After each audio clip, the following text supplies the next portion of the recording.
Welcome to Currents Up Close. My name is Martin Arthur. I'm the Cultural Program Supervisor for the City of Cedar Falls, and I run the James and Merle Hearst Center for the Arts. I'm here in the studio today with Shannon and Colleen Graham. I first met them last year after they had some photos in the First 50 exhibit, and my curator and I went to visit them in their studio. They've got a fascinating studio, and we're very pleased to be having an exhibit of their photography coming up this winter. Okay. Why don't we begin by having you tell us a little bit about yourselves and what you do? I'm Shannon. And I'm Colleen. Together we are S&C Graham Photo Design, our S&C Design Studios. Yep. We're commercial and fine art photographers for the last 18 years. We started out on the East Coast, and now we're in Cedar Falls, where we have a studio over on State Street. So we're Cedar Falls based, and that's where we're at. That's what we do. Yeah. Well, your exhibit is called Studies in the Reactions of Silver and Light. Will you tell us why you're calling it that? It is all black and white film photography, so all very traditional photography. And the process of photography is based on silver gelatin prints, and the reaction of those and the light that comes with, and how that works together. It's the reactions of what silver does when light hits it. So that's kind of how it is. We did have a huge list for this of titles, and this one this title best suits of what we got going on. It right encompasses the entire body instead of giving it a theme. It's more of a general study. Okay. So how many pieces are on this exhibit? 35 to 40. Oh. As it is right now, give or take. We have most of it done and ready to rock there, but there might be a few more, might be a few less, so right around there. The majority are chosen already. We're just kind of in the final editing stages of it. So how long have you actually been working on this? This body has been probably about the last 2.5 to 3 years total that we've been producing these. So it's a lot of our most recent work there. The exhibit opens on January 14 and it runs through March 27th. There will be an opening reception from 5 to 7 p.m. that opening day, January 14th, and we're going to have live music, a beer tasting, and of course refreshments of other kinds. Yeah. You also have a number of other events planned in conjunction with the exhibit. Why don't we talk a little bit about those? Sure. Well, on February 7th, that's a Sunday, we're going to have a lecture. I think it's at the May Latta Hall there at the Hearst Center. So that'll be 1:30 in the afternoon. Good thing to do on a weekend in the middle of winter. Come and listen to us talk. And then on February 17th, we're going to have invite the Friends of the Hearst over to the studio for an open house. They can tour the studio, the darkroom, and kind of get a little insight behind the scenes of how we produce the work that's in the exhibit. I'm sure they'll find it just as fascinating as Emily and I did. We have a lot of eye candy in the studio, put it that way. Right. And why don't you tell us where your studio is located while we're at it? Oh yeah, our studio is on State Street. We're at 1924 State Street, so on the south edge. If you know where Mulligan's is and Hanson's Dairy there, we're just south of there. Right. So what does the work in your exhibit consist of? Well, it's pieces and parts of projects that we've been working on. We're kind of that kind of photographer to where we work in themes for a while or work on certain projects. So it's bits and pieces of different projects that are ongoing. There's some abstracts in there, which is from a project called Daydream Nation, Circles of Confusion. There's all the abstracts. There's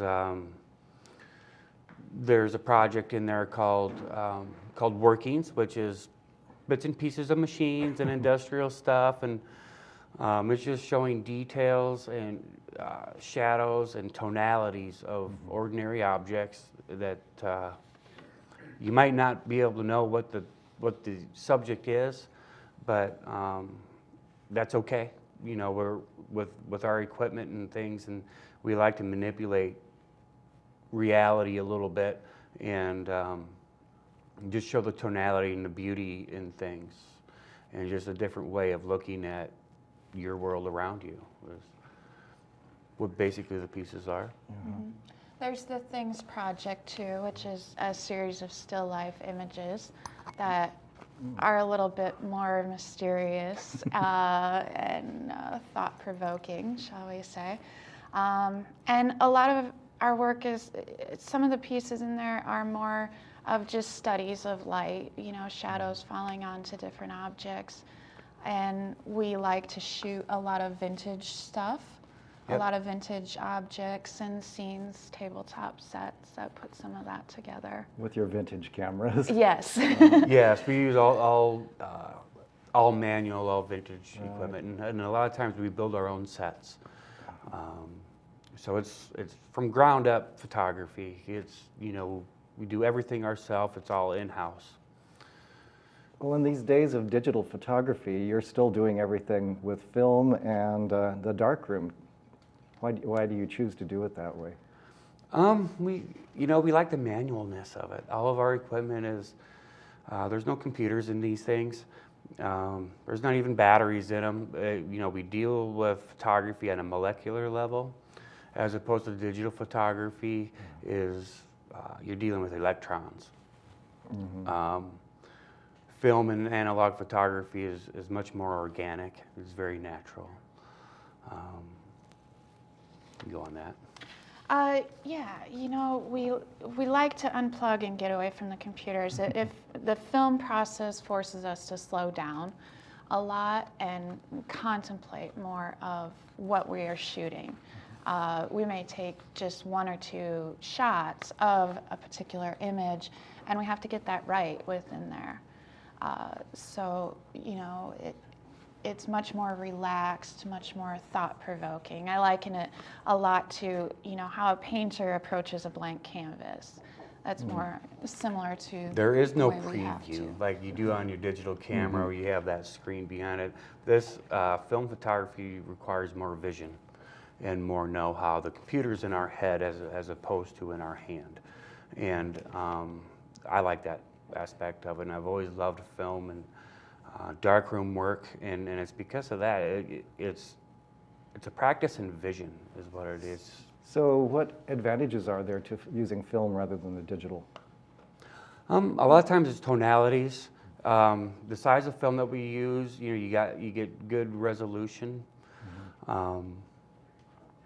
Tonalities and contrast with some of these retro papers that we use. Some of the chemistries that we use, we hand mix, and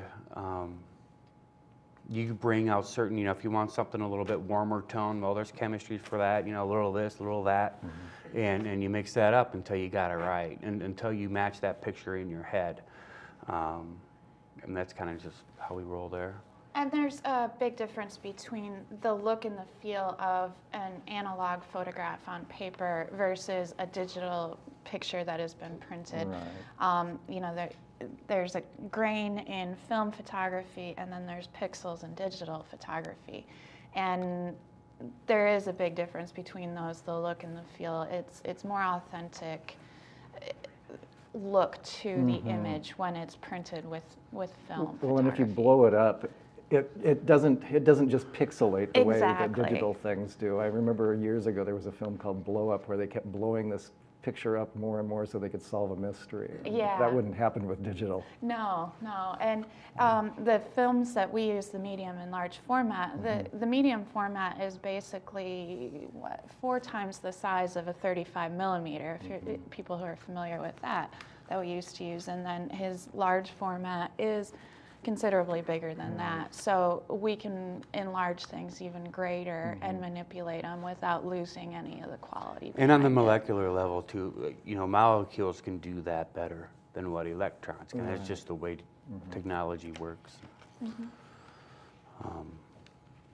So we really like film and darkroom stuff that way. A lot of it is just the organicness of it, and the way the water sounds, is the way these shutters sound. Nothing really sounds like that. So Right. you don't get that with a digital camera, you know, you really don't hear that shutter or whatever. And so we like that part of it. You're more involved with it. Right, nothing sounds like a Hasselblad shutter, that's for sure, or even his 4x5 shutter. It's just a different sound to it. And then when we're in the dark room, there's, you know, we're in dark or we're in that red light, and so there's different sounds with that too. It's a different sensory experience to it. I know I find it frustrating when I'm trying to take digital photographs. I have, you know, just the shot I want, and then, but there's always that little pause between the time that you press the button and the time that the picture is taken, and usually you don't get what you want. I know with old, you know, the old format of photography, you got what you wanted, Exactly. and what you expected. Yeah, and a lot of the times, like with your phone cameras, you know, you don't know what shutter speed it's using, so you don't know if it's going to stop the action, and the majority of times it doesn't. No. So you get a blurry picture, and yeah, this definitely makes you think a little bit more. A lot of times our exposures are really long, anywhere from 1 to 2 minutes all the way to 45 minutes. Some of them are an hour. And within the time the film is, the light is going through the lens and exposing onto the film, gives you time to contemplate and what exactly is happening during that exposure. You know, what part of that subject light is hitting you. It's just a very serenity type of feeling. Yeah. So that's another aspect that we really like about it. And no instant gratification. We can't look at the back of the screen. So a lot of times we have to wait to see, you know, did we get that shot? Or, you know, we're on pins and needles until we get that thing processed, and you really don't know if you got it until you process the film and turn the lights on. And sometimes you do and got it, and sometimes you don't. When you do nail it, you know, it's like Christmas. You know, it's, oh man, cool, I got that. And if you didn't, well, you know what, do that again. And it's all about the vision, and you match that picture that's in your head.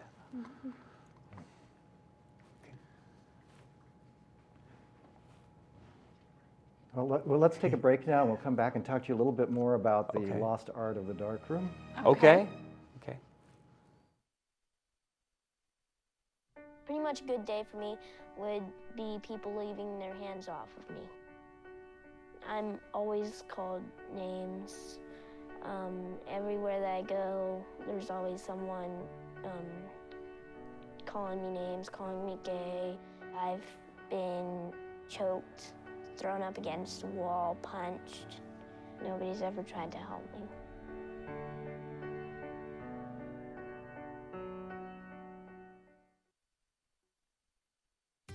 We all know that the Cedar Valley is a great place to live and work. And there are many individuals and organizations that are doing their part to improve the quality of life for everyone that calls this their home. On Serving the Valley, we sit down with these service organizations to learn more about different projects and events that need your support. We all need to do our part to help out our community. Tune into Serving the Valley to learn more.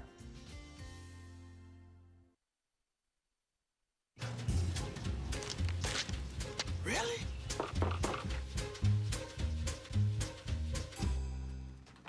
Buzz, what's up, man?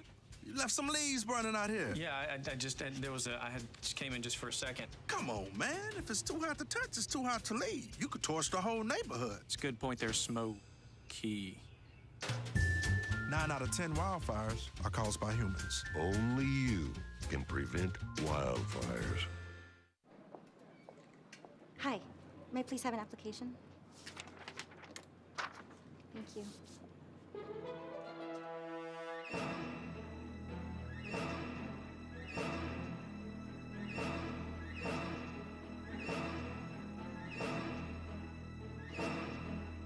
Skip the drama. Get your diploma. Okay. Take that first step towards a better future. Find free adult education classes at finishyourdiploma.org. People think I'm trash, but they're wrong. Today I'm just an aluminum can, but one day I could be a stadium.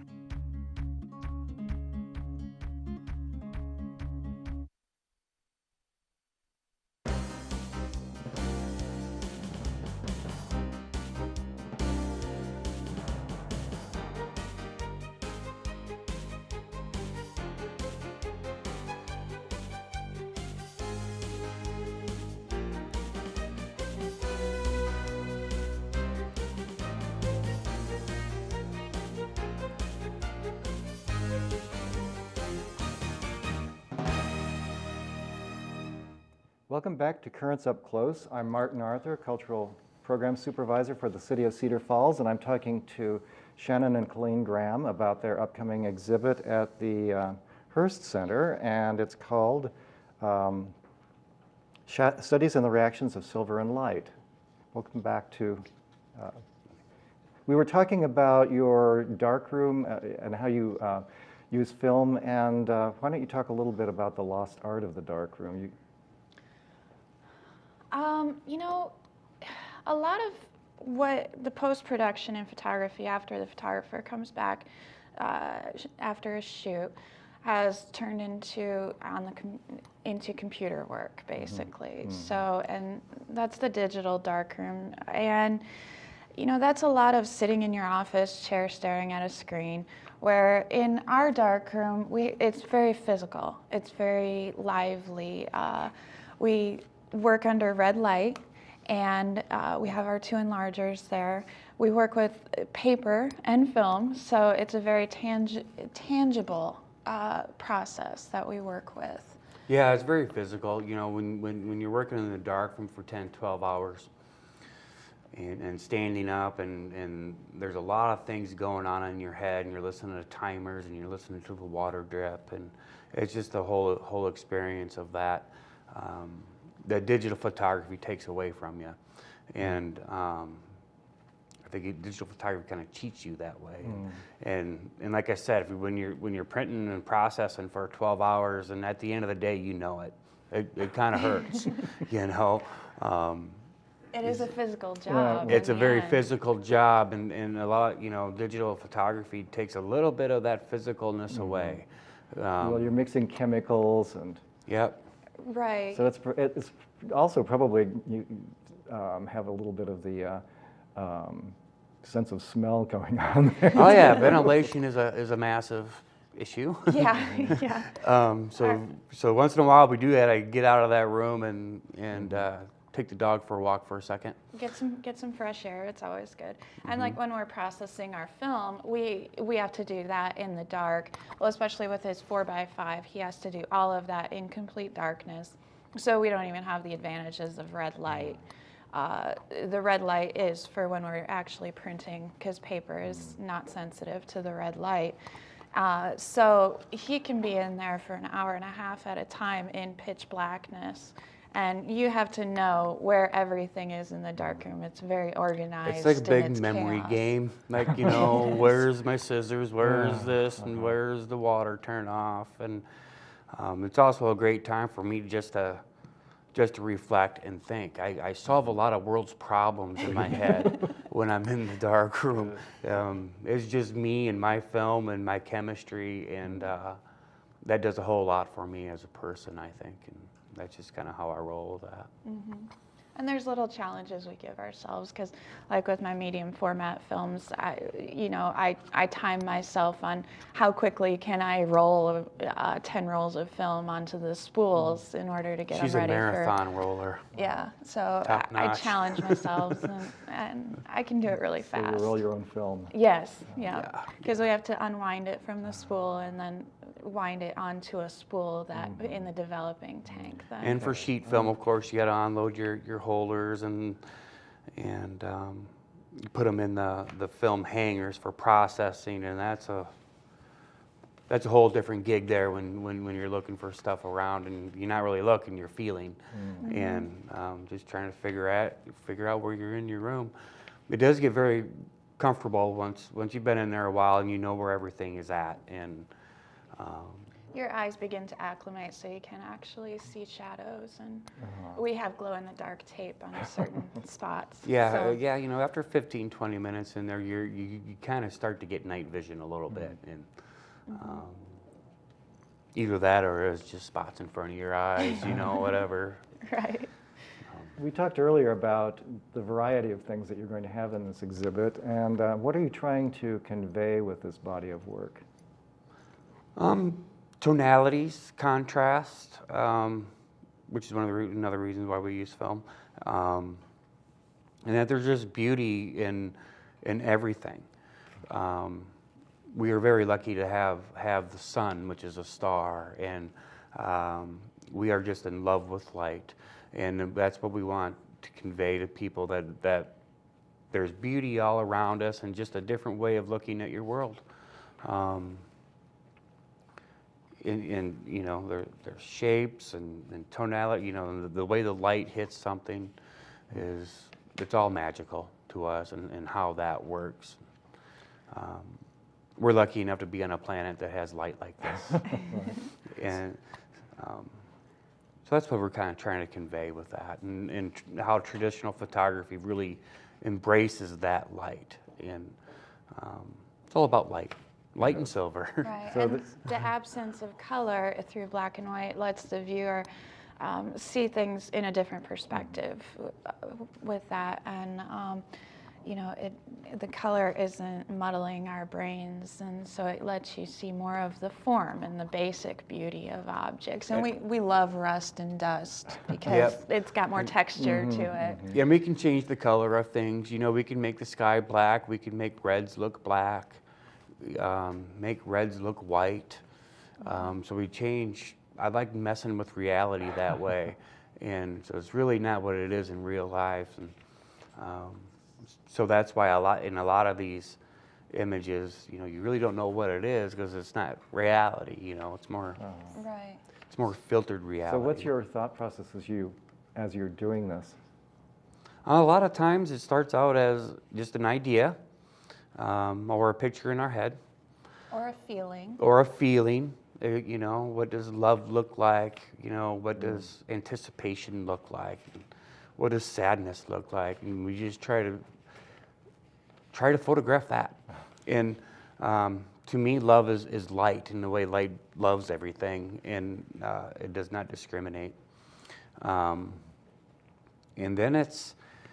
then it's drawing sketches, writing notes, and then logistics on how to make that happen, how to match that picture that's on the paper to the one that's in your head. It's kind of like a box, like a puzzle box, where you got the picture on the front of the box, and then you open up the box, and you have all these pieces. Well, you have to figure out how to solve that puzzle, and it's problem solving. That's about 85% of photography, you know. And sometimes we start out with an object, and then we want to figure out how to photograph that. Think that would be really cool. So what things could be added to it? What light would be best with it?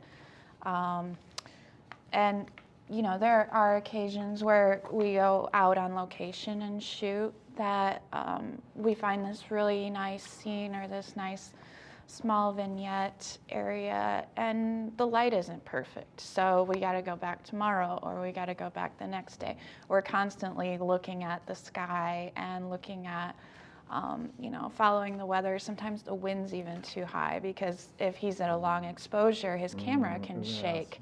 So we can't be out there on a windy day, and we have a wind meter that tells us where the wind is at, you know. And so what do you hope that people will come away from this exhibit with? Well, the exhibit and the lecture both. I hope, you know, the whole program, the rounded program, I hope they come away with a different way of looking at their world. Just seeing how we look at it, and hearing how we look at it, and then how can you do that yourself? And I guess that's what it is. I hope my photography inspires people to look at their world around them differently. I want them to go home and maybe look at a plate or dishes or the cupboard in a different way. And it's almost like being reborn. When you do that, it's like a whole nother world opens up for you. when you look at things differently than what our fast-paced community already, provides you. Right, and hopefully, it'll. The other thing is giving people a new appreciation for the traditional aspect of our medium, rather than the constant instant gratification. More of, we can still do things in this digital world that cause us and force us to slow down and have a real appreciation for that. And that's one of my main things that I like to get across to people. Well, I'm sure that everybody who comes to your studio is going to be as fascinated as I was, and especially when you show them some of the projects you've worked on and that aren't represented in this exhibit. Again, the exhibit is Studies and the Reaction of Silver and Light, and we're with Shannon and Colleen Graham. And I'd like to invite everybody to come and see the exhibit. It opens on January 14th. We have a reception that evening from 5 to 7 p.m. And it will run through the 27th of March, and we'll have a number of other events in conjunction with it, including a lecture on February 7th and a visit to your studio on the 17th of February. Thank you for coming and sharing with us. Sure, thank you. Yeah, thank you for having us. Thank you for your support. And thank you for tuning in to Currents.